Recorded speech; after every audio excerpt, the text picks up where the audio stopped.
নমস্কার। আপনি কি স্কার্ট প্লাজো সেলাই করে কিভাবে এটা শিখতে চান এবং কিভাবে এলাস্টিক লাগাতে হয়?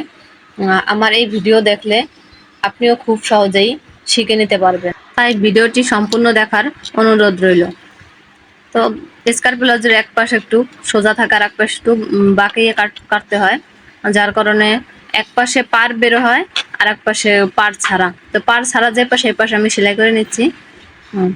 অবশ্যই আপনারা সেলাই শুরুতে এবং শেষে বান দিবেন। আর অবশ্যই এরকম সাইডে ২টি করে সেলাই দেওয়ার চেষ্টা করবেন। তো দেখুন আমি ২টি করে সেলাই দিয়ে নিছি। এবার পায়ের যে মোহরি, সেই মোহরির অংশটা সেলাই দিয়ে নিতে হবে। তো এই পাশ সোজা আর এই পাশে দেখছেন একটু বাঁকা। তো এই সাইডটা আমরা মুড়িয়ে সুন্দর করে সেলাই দিয়ে নিতে হবে।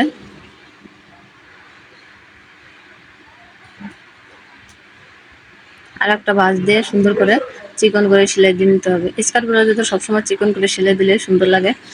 তো চিকন বোটা দিয়ে সেলাইটা দিয়ে নেবেন আপনারা। তো দেখুন আমিও সুন্দর করে সেলাই দিয়ে নিয়েছি। এবার যে পাড়ের অংশটুকু, তো আমি যেহেতু কলি লাগাবো তার জন্য আমার মাপ অনুযায়ী আমি কাট বসে নিচ্ছি। তো সেই কাট অনুযায়ী আমি কলিটা ধরে লাগিয়ে দিচ্ছি। অবশ্যই কলি লাগানোর পরে আপনারা চাপ সেলাই দেবেন। চাপ সেলাই দিলে এতে কলিটা সেলাই ছুটে যাওয়ার কোনো সম্ভাবনা থাকে না। তো দেখুন এরকম করে আমি আরেকটি পাটও সেলাই করে নিয়েছি। এবার হাইয়ের অংশটা জয়েন্ট দেব সমান করে ধরে, এরপরে ওই পাশ থেকে সিলি দিয়ে এক পাশ থেকে সিলি দিয়ে হাইয়ের অংশটা জয়েন্ট দিয়ে নিতে হবে। এরকম ভাবে সিল দিয়ে আমি হাইয়ের অংশটা জয়েন্ট দিয়েছি। তো এইখানে এসে আপনারা অবশ্যই ফিটটা উঁচু করে তারপরে ঘুরিয়ে নেবেন। তা না হলে ভিতরে নিচের পাটের কাপড়টুকু একটু ঘুষিয়ে যেতে পারে। তার জন্য একটু ফিটটা উঁচু করে আপনারা সেলাই করে নেবেন। তো এ পাশেও আমি অবশ্যই কলিতে আপনারা চাপ সেলাই দিয়ে নেবেন। চাপ সেলাই দিলে হচ্ছে কি সেলাইটা ছোটে না।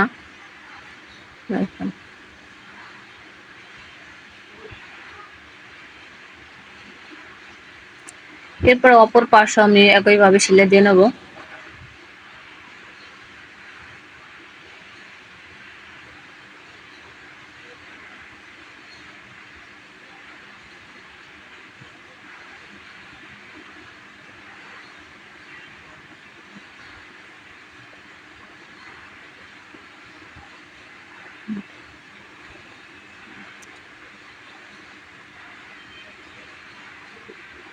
এবার পায়ের মুহুরির সাইড আমি সেলাই দিয়ে নেব।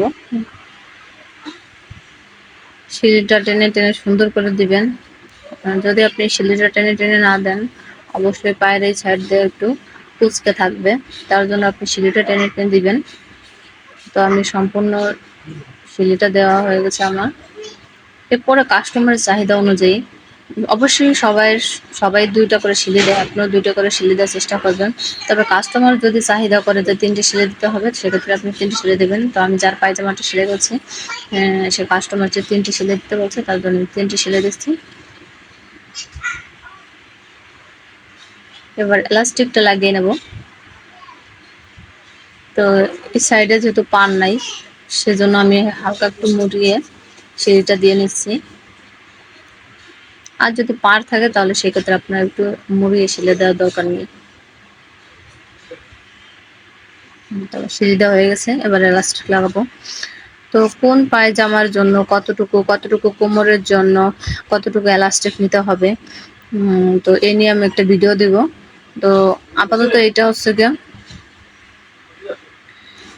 এইখানে টোটালে আমার 15 ইঞ্চি। তো 15 ইঞ্চি থেকে আমি 2 ইঞ্চি কমিয়ে নিচ্ছি, 13 ইঞ্চি। তো আমি সেলাই দেবো তার জন্য 13.5 ইঞ্চি নিয়ে নিচ্ছি। তো 13.5 ইঞ্চি নিয়ে এলাস্টিকটি কেটে নিয়েছি। এবার আমি লাগিয়ে নেব। দেখুন এলাস্টিকটা এভাবে ধরে সাইড দিয়ে হালকা করে সেলাই দিয়ে দিতে হবে। সেলাই দেওয়ার সময় অবশ্যই খেয়াল রাখতে হবে যাতে এলাস্টিকের উপর সেলাইটা না পড়ে। এলাস্টিকের উপর সেলাইটা পড়লে আপনার পায়জামাটা সুন্দর হবে না। আর এলাস্টিকের উপর সেলাইটা পড়লে আপনি এভাবে টান দিয়ে কোনোভাবেই নিতে পারবেন না। দেখুন আমি লাগাচ্ছি একটু, আর একটু টেনে টেনে সুন্দর করে লাগিয়ে নিচ্ছি। এরকম আপনারা একটু ফাঁকা রেখে তারপরে সিলিটা দেওয়ার চেষ্টা করবেন, যাতে এতে করে আপনার সিলিটা এলাস্টিকের উপর পড়বে না। এখন আমি সম্পূর্ণ এইভাবে সিলি দিয়ে নিয়েছি।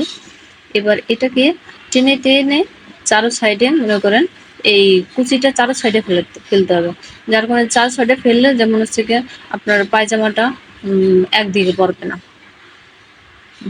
এবার আমি খুব জোরে টেনে ধরে সিঁড়িটা দিয়ে নিচ্ছি। অবশ্যই আপনার ইলাস্টিক লাগানোর সময় জোরে টেনে ধরে তারপর সিঁড়িটা দিয়ে নেবেন। তারপরে একটা সিলি দেওয়া হয়ে গেছে, আমি আর একটা সিলি দিয়ে নিচ্ছি, তার পাশ দিয়ে একটু ফাঁকা দিয়ে আর একটা সিলি দিয়ে নিচ্ছি।